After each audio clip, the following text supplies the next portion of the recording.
کہ جو فتنہ بھی اٹھتا ہے وہ تحقیق کے نام پہ اٹھتا ہے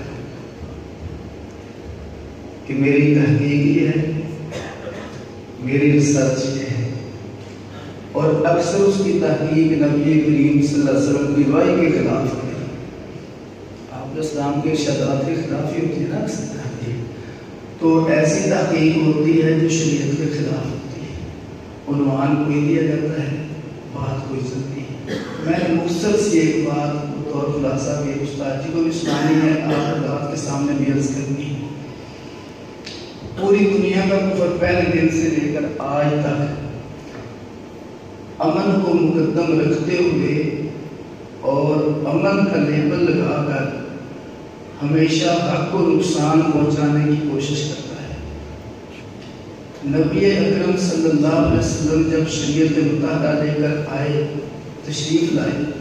مکے کے مشرکین نے امن کا پیغام دیا اور یوں کہا کہ کچھ آپ کی شریعت لے لیتے ہیں، کچھ ہماری لے لیتے ہیں، ملا کر ایک ایسی شریعت بنا لیں جس پر ہم محبت کے ساتھ امن کے ساتھ چلتے رہیں، نہ لڑائی ہو، نہ جھگڑا ہو، نہ دوری ہو، آرام سے ہمارا کام چلتا رہے گا۔ اللہ تبارک و تعالیٰ نے اس کو پسند نہیں کیا، صاف انکار کر دیا، تمہیں تمہارا دین مبارک، ہمیں ہمارا دین مبارک۔ نبی اکرم صلی اللہ علیہ وسلم نے بھی یہ ارشاد فرمایا کہ تمہارے لیے تمہارا دین ہے اور ہمارے لیے ہمارا، یہ دو دین اکٹھے ہو کر نہیں چلیں گے، تم اپنا اور ہم اپنی پاکیزہ شریعت پر چلیں گے۔ ہم آپ کے ساتھ مل کر جو کہہ لیں کہ وحدت ادیان کا نعرہ لگا کر ہم نہیں چل سکتے، ہمارا دین علیحدہ ہے، آپ کا دین علیحدہ ہے۔ لیکن کفر آپ جانتے ہیں کہ وہ بھی نا امید نہیں ہوتا اور اس کے بھی جراثیم کچھ نہ کچھ باقی رہتے ہیں۔ وہ جراثیم حرکت میں رہے اور اکبر کے دور میں آ کر انہوں نے پھر پرورش پائی، اور کچھ ہواری، کچھ امن پسند اس دور کے، کوئی اتحاد پسند جو حضرات تھے، چاہے وہ صاحب علم بھی اس دور میں سمجھے جاتے تھے، درباری قسم کے مولویوں نے، انہوں نے بھی تائید کر دی کہ واقعی اسلام کا 1000 سال مکمل ہو چکا ہے، 1000 سال کے بعد مذہب بسیدہ ہو جاتا ہے، نئے دین کی ضرورت ہوتی ہے، اسلام کو بند کر دیا جائے اور نیا دین بنا دیا جائے۔ نیا دین دین اکبری بنایا گیا، لا الہ الا اللہ، اکبر خلیفۃ اللہ کلمہ گھڑ لیا گیا۔ اب کوئی مسئلہ عیسائیوں کا، کوئی یہودیوں کا، کوئی ہندوؤں کا، سب لے کر ایک دین بنا دیا گیا۔ لیکن مجدد رحمہ اللہ نے اس پہ محنت کی، اس کے بیٹے کو اس بات پہ تیار کیا اور توبہ پہ تیار کیا، اور جو نماز پر پابندی تھی، روزے پر، حج اور زکوٰۃ پر، وہ اٹھا دی گئی اور معاملہ پھر اسی طرح چلنے لگا جیسے پہلے چلتا تھا۔ اب پھر کیا ہوا؟ پھر محنت شروع ہوئی دونوں طرف سے۔ پھر ہمارے ہاں آپ کو پتہ ہے کہ ہر مال مل تو جاتا ہے نا کسی نہ کسی قدرے، وہ ہم یوں سمجھتے ہیں جیسے گڑ کے اوپر میل نہیں ہوتی گندی، بس آپ اس کو لوگ گڑ سمجھ کے کھاتے رہتے ہیں اور کہتے ہیں کوئی مزہ نہیں آ رہا۔ بھائی یہ ہوتی کتوں کے لیے، بندوں کے لیے تو ہوتی نہیں، وہ تو گڑ ہے نیچے، باقی تو سائڈ پہ پھینکنے کے لیے ہوتی ہے، جس کو کھا کے آپ کہتے ہیں ذائقہ نہیں آیا، مولوی ہے دیکھو اس نے کیا کیا ہے۔ بھائی وہ گڑ تھا ہی نہیں جو آپ نے کھایا ہے، مغالطہ لگایا آپ کو۔ بہرحال میں عرض کر رہا تھا، پھر مجدد رحمہ اللہ کی محنت سے پابندیاں اٹھی، آگے موقع آیا، سر سید جیسے لوگ، فراہی اور اصلاحی جیسے لوگ آئے، چلتے چلتے معاملہ جاوید احمد غامدی صاحب تک پہنچا۔ اب حقیقت کیا ہے بہت توجہ فرمائیں۔ انہوں نے ایک اعلان کیا ہے کہ ملت ابراہیمی پر چلنا ہمارے لیے لازم ہے، ہم سنت مصطفیٰ پر چلنے کی کوئی پابند نہیں ہے، ملت ابراہیمی پر چلیں گے، اور جو لوگ آسمانی مذاہب کے دعوے دار ہیں وہ تمام جنتی ہیں، عیسائی بھی جنتی ہے، یہودی بھی جنتی ہے اور مسلمان بھی جنتی ہے۔ جب یہ تینوں جنتی ہیں تو نتیجہ کیا نکلے گا جی؟ کہ جب تینوں جنتی ہیں تو کچھ مسئلے یہودیوں کے لے لیے جائیں،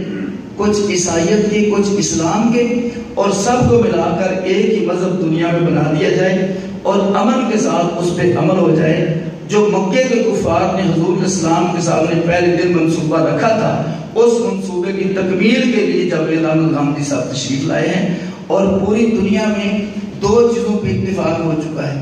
نمبر 1 کہ پوری دنیا میں حکومت ایک ہوگی، وہ آپ کو پتہ ہے ایک ہی ہے، کیونکہ کہیں سے اعلان ہوتا ہے مدرسوں کی، اسکولوں کی، مارکیٹوں کی، کسی جگہ کی بندش کا، وہ ساری دنیا میں ہو جاتی ہے نا، وہ تو ایک ہی ہے۔ دوسری رہی بات کہ دنیا میں مذہب اور دین ایک ہو، یہ دین ایک کی محنت کے لیے جو آخری شخصیت ہے وہ جاوید احمد غامدی صاحب ہیں، جو ایک دین کو دنیا میں نافذ کرنے کے لیے محنت اور کوشش کر رہے ہیں۔ جیسے پہلے دن اللہ نے انکار کیا، اللہ کے نبی نے انکار کیسے قبول نہیں کیا، آج بھی کوئی مسلمان کلمہ پڑھنے والا اس نظام کو قبول نہیں کر سکتا۔ اور ایک بڑی اہم اور بڑی نازک بات، اس وقت یونیورسٹیوں میں ایک بحث ہے کہ اتحاد، یہ نا تلفیق کا مسئلہ تلفیق، حنفی کو مشکل پیش آئی شافعی کو مسلک پہ عمل کر لے، شافعی کو پیش آئی مالکی پر، مالکی کو پیش آئی حنبلی کی مسلک پہ عمل کر لے۔ اس تلفیق کے نام سے محنت ہو رہی ہے، یہ تلفیق اصل میں دروازہ کھول رہی ہے، یہ تلفیق بین الادیان کا، پہلے مذاہب میں تلفیق ہوگی، ملا جلا کے عمل کیا جائے گا، پھر بعد میں اعلان کیا جائے گا جب راستہ ہموار ہوگا کہ ادیان میں تلفیق کی جائے، تمام ادیان ملا کر ایک ہی دین کو بنا لیا جائے۔ اس وقت اس بات کی انتہائی سخت محنت کی ضرورت ہے کہ ہم وحدت ادیان کو قطعاً قبول کرنے کے لیے تیار نہیں، جیسے نبی کریم صلی اللہ علیہ وسلم اعلان کر کے گئے تھے، آج بھی ہم اسی اعلان پہ قائم ہیں کہ باقی لوگوں کا اپنا دین مبارک ہو، اور ہمارے پاس جو پاکیزہ نبی اکرم صلی اللہ علیہ وسلم کا دین ہے، ہم اس دین کو کسی کے ساتھ ملانے کے لیے تیار نہیں، اور فقط جنت کا راستہ فقط اسلام ہے، اسلام کے علاوہ کوئی مذہب، کوئی دین جنت کے راستے پہ لے کے جانے والا نہیں ہے۔ اس لیے اسی پر عمل ہوگا، اسی کا تحفظ ہوگا، اسی کی اشاعت ہوگی۔ امن کے نام پہ کوئی تحریک بھی اٹھے لیکن اسلام مقدم ہے، اتحاد کے نام پہ کوئی تحریک اٹھے اسلام مقدم ہے۔ اس لیے نبی کریم صلی اللہ علیہ وسلم کے ارشاد کو بھی سامنے رکھنا ہے کہ ایک جماعت ہمیشہ حق پر قائم رہے گی، اس کو کوئی رسوا کرنے والا رسوا نہیں کر سکے، اسے ہی عزتیں ملے گی۔ اس لیے ہم لوگوں نے دین کا تحفظ صدیق اکبر رضی اللہ تعالیٰ عنہ کے جذبے سے کرنا ہے۔ اینقص الدین وانا حی، دین میں کمی آ جائے میں زندہ رہوں، یہ نہیں ہو سکتا۔ جو میرے مصطفیٰ نے مستحب ہمیں بتایا ہے، قیامت کی صبح تک جب تک مسلمان کا ایک بچہ بھی زندہ ہے وہ اس مستحب کا دفاع کرے گا، اور انشاءاللہ نبی کریم صلی اللہ علیہ وسلم کی اس شریعت کو جو حضور لے کے آئے تھے قیامت تک پہنچانا ہم سب کی ذمہ داری ہے، خصوصاً علماء کرام کی۔ اس لیے جو ایسے عناصر ہیں جو وحدت ادیان کے عنوان پہ کام کر کے تمام مذاہب کو، تمام ادیان کو جمع کر کے ایک دین بنانا چاہتے ہیں، ان کی انتہائی خواہش یہ ہے ان کی حوصلہ شکنی کی جائے، اپنے آپ کو اس پہ تیار کیا جائے اور ان کے دلائل کا جواب دیا جائے، نشستیں رکھی جائیں، لوگوں کو تیار کیا جائے کہ یہ بہت بڑا مسئلہ ہے، پوری امت کے لیے بہت بڑا فتنہ ہے اور سب سے بڑا فتنہ ہے۔ ایک بات صرف اور عرض کر دوں،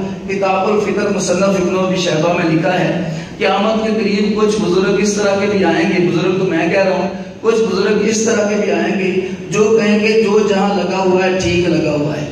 آپ نے اسلام نے فرمایا ان کی مثال اس فحشہ عورت کی سی ہے جو لیٹی ہوئی ہے اور جس کا دل چاہتا ہے اس کے ساتھ زنا کر کے چلا جاتا ہے۔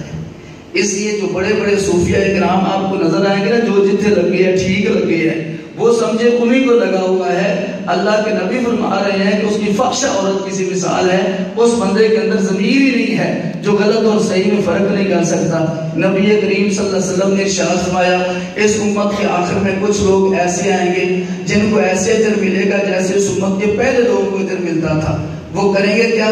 یہ مشکات کے آخری صفحے پہ حدیث ہے، یامرون بالمعروف، نیکی کا حکم کریں گے، وینہون عن المنکر، منکر سے منع کریں گے، وَيُقَاتِلُونَ أَهْلَ الْفِتَنِ، اہل فتن سے جہاد کریں گے۔ مرقات میں لکھا ہے بِأَيْدِيهِمْ أَوْ بِأَلْسِنَتِهِمْ، ہاتھوں سے کریں گے یا زبان سے کریں گے۔ ہم ویسے زبان والے ہیں۔ اہل فتن کا مصداق من الخوارج والروافض وسائر اہل البدع،